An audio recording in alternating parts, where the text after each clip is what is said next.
Hier, le 11 octobre 2021, a démarré un procès historique, celui de l'assassinat de Thomas Sankara et ses compagnons qui a eu lieu en 1987.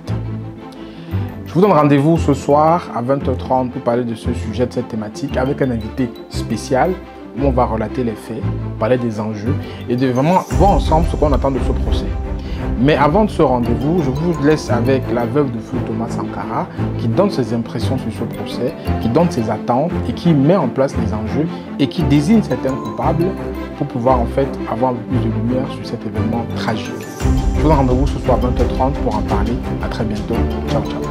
Mariam Sankara, bonjour. Bonjour. 34 ans après le crime, le procès des assassins présumés de votre mari s'ouvre ce lundi. Qu'est-ce que vous en attendez ? Moi, j'attends que la justice soit rendue en toute transparence.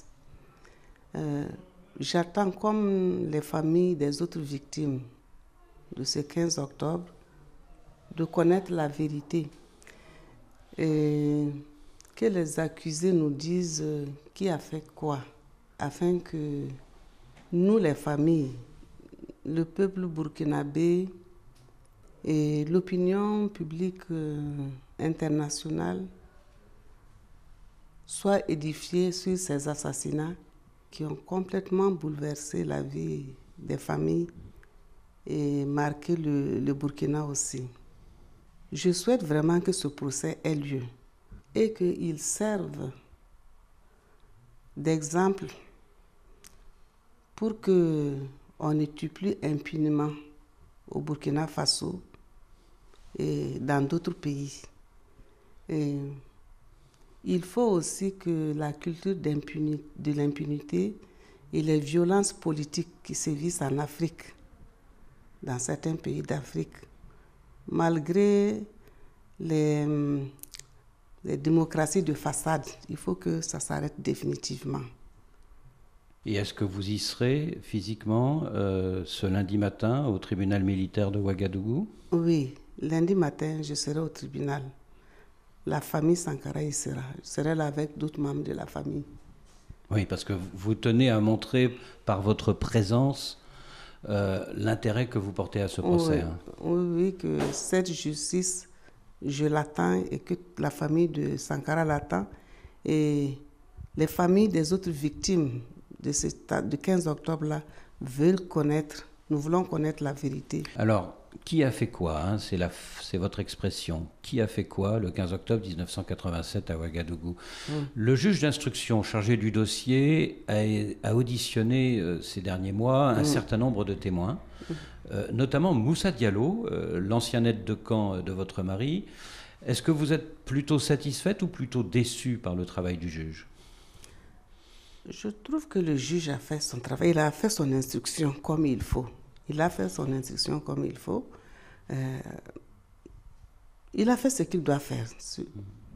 Oui, en 5 ans, ça a duré 5 ans, mais il a fait son travail. Quand ce juge, après l'insurrection, quand ce juge a été nommé, il a fait un travail. Je crois qu'il a bien fait son instruction. À partir de ce lundi, devant le tribunal militaire, doivent être jugés 14 individus.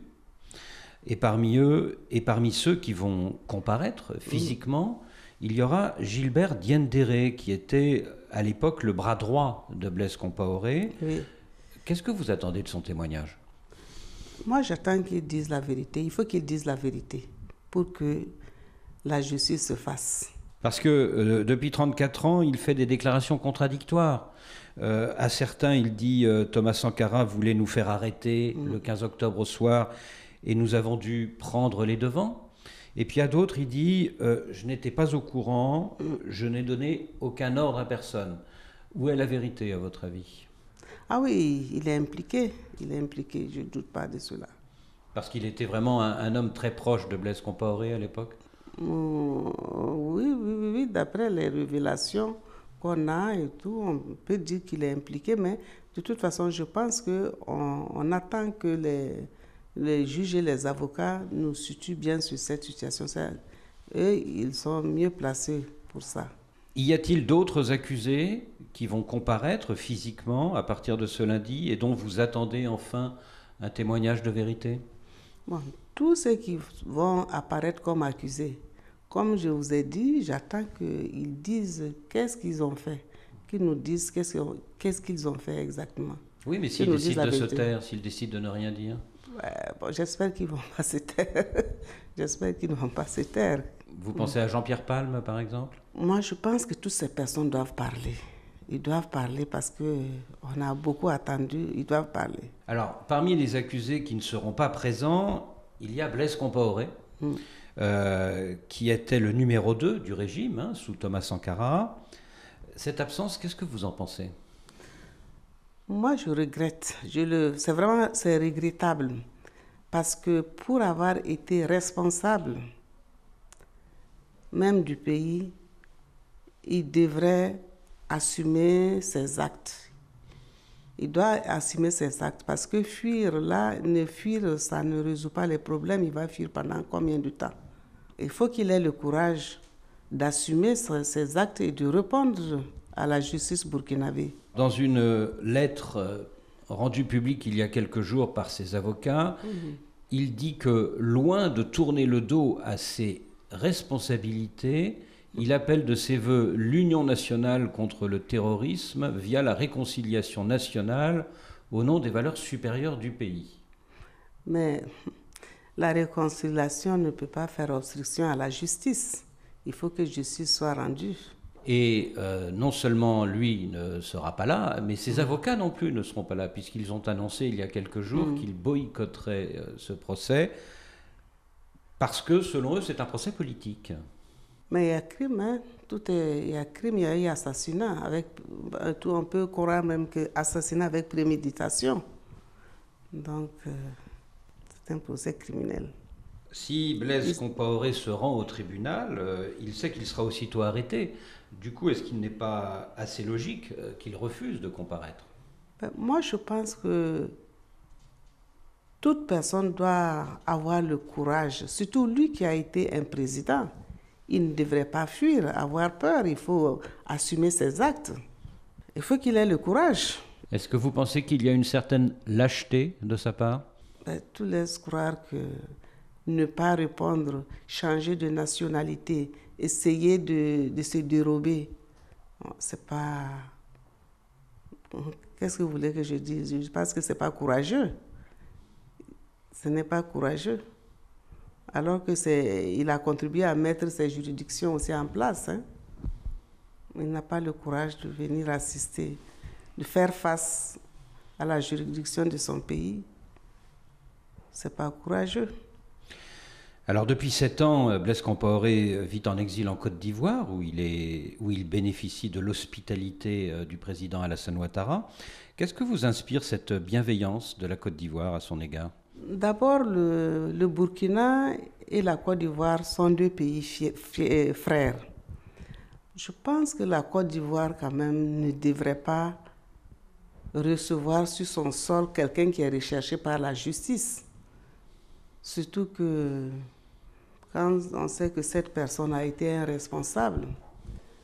Mais faire cela, c'est quand même une manière de favoriser l'impunité aussi des citoyens. Autre accusé absent, Hyacinthe Kafando, le chef présumé du commando qui a tué votre mari. Est-ce lui aussi un homme dont vous attendez qu'un jour il parle? Oui, ils doivent parler. Il doit parler. Même s'il fuit, il doit parler. Mais il doit parler. Parce que surtout qu'il est présumé être tout ce qu'on lui attribue. Il faut qu'il parle un jour. De toute façon, ce procès va se faire, même si ça se fait par coutumance pour eux, mais un jour ou l'autre, il faut bien qu'il rentre dans le pays. Alors, lui aussi, Hyacinthe Kafando est sans doute réfugié en Côte d'Ivoire. Est-ce que les autorités ivoiriennes pourraient faire plus pour que Blaise Compaoré et Hyacinthe Kafando acceptent de comparaître? Je ne sais pas. Qu'est-ce qu'il peut faire? Je ne sais pas. Il devrait quand même les laisser aller. Parce que comme je dis, c'est les garder, c'est favoriser, cautionner l'impunité des gens, ce qui n'est pas bon pour la Côte d'Ivoire. Depuis 34 ans, Mariam Sankara, beaucoup de Burkinabés et d'Africains soupçonnent le président ivoirien Félix Houphouët-Boigny d'avoir été le vrai commanditaire du coup d'État du 15 octobre 87 contre votre mari. Est-ce que vous partagez ces soupçons? Je pense qu'il devait être dans le complot quand même, après tout ce qu'on dit. Parce que vous savez que la politique qui se passait au Burkina, la révolution n'était pas appréciée par beaucoup de pays aux alentours. Donc beaucoup de choses étaient faites pour déstabiliser le régime. Je ne peux pas dire qu'il n'y est pas pour quelque chose. Mais on attend que la justice, on souhaiterait en tout cas, je souhaiterais que la justice le prouve. Justement. Alors depuis 34 ans, beaucoup se demandent également si le président français de l'époque, François Mitterrand, qui était un homme très proche de Félix Houphouët-Boigny, n'a pas trempé dans le complot. Quelle est votre conviction à ce sujet? C'est dans ce sens même qu'on a demandé la déclassification des dossiers classés secret défense. Bon, à ma connaissance, je pense que cette partie de l'instruction n'est pas encore finie. Donc on espère qu'on saura, peut-être qu'on ne le saura pas tout de suite, mais qu'un jour, on saura où était la responsabilité de la France, de la Côte d'Ivoire, et puis bon, d'autres personnes à l'extérieur du Burkina. Il y a 4 ans, en effet, le jour de son discours de Ouagadougou, Emmanuel Macron s'est engagé à déclassifier tous les documents français concernant le coup d'État de 1987 et à les fournir à la justice burkinabé. Et depuis 3 lots d'archives sont arrivés à Ouagadougou. Est-ce que cela a déjà permis d'avancer ou pas? Je suppose qu'il y a certaines choses, il doit y avoir certaines informations dedans qui ont été utiles. Et on sait par les révélations de l'ancien aide de camp Moussa Diallo que Blaise Compaoré et Jean-Pierre Palme étaient sur écoute avant le 15 octobre 87. Oui. Or, le lendemain de l'attentat, de bonnes sources, on apprend que plusieurs spécialistes français ont débarqué à Ouagadougou pour effacer ces écoutes téléphoniques, pour donc disculper les éventuels auteurs du coup. Qu'est-ce que cela vous inspire? Oui, c'est un cours d'instruction, donc je ne peux pas, je peux pas me prononcer dessus. Ce sont les avocats qui sont les mieux placés pour répondre à cette question. Alors, c'est vrai, à l'époque, les rapports Mitterrand-Sankara n'étaient pas très bons. Mais pensez-vous que l'ancien président français aurait pu aller jusqu'à participer à une opération d'assassinat de votre mari? Moi, je ne peux pas répondre à ces questions parce que comme les enquêtes ne sont pas finies, c'est-à-dire que je vais rester dans l'attente comme tout le monde.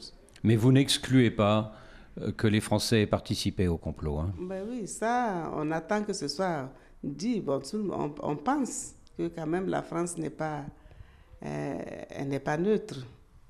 Pour le président burkinabé d'aujourd'hui, Roch Marc Christian Kaboré, la priorité de son deuxième mandat, c'est la réconciliation. Et pour cela, il va organiser l'année prochaine un grand forum. Est-ce que vous craignez que la réconciliation prime sur la justice? Je ne souhaite pas, comme j'ai dit, la réconciliation, et cette réconciliation ne doit pas faire obstruction à la justice. En tout cas, l'important pour moi, il faut que la justice soit rendue. Il faut que la justice soit rendue avant toute forme d'entente, de réconciliation. Il faut que la justice soit d'abord rendue. Est-ce que vous craignez un procès qui ne serve à rien, sinon à purger le passé pour justifier l'an prochain un éventuel retour en toute impunité de Blaise Compaoré à Ouagadougou?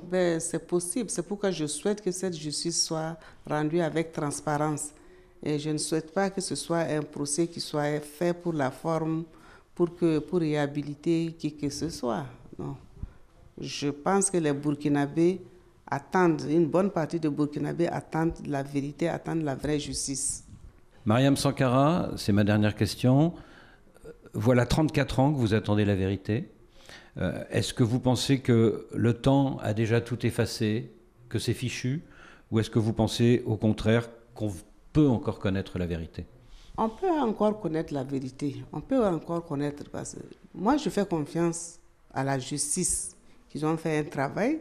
Mais si on a fixé cette date du 11 octobre, ben, je pense que les conditions sont réunies pour qu'on aille à la vérité. Je vais croire et espérer. Et je compte sur les Burkinabés, sur l'opinion mondiale pour que on nous soutienne encore dans cette justice afin que ce ne soit pas une justice de façade, que ce soit une vraie justice faite dans toute transparence pour que la vérité éclate. J'espère, je souhaite. Pour vos enfants? Et pour mes enfants, pour ma famille, pour les Burkinabés, nous attendons que la vraie justice soit rendue. Mariam Sankara, merci. Je vous en prie, merci.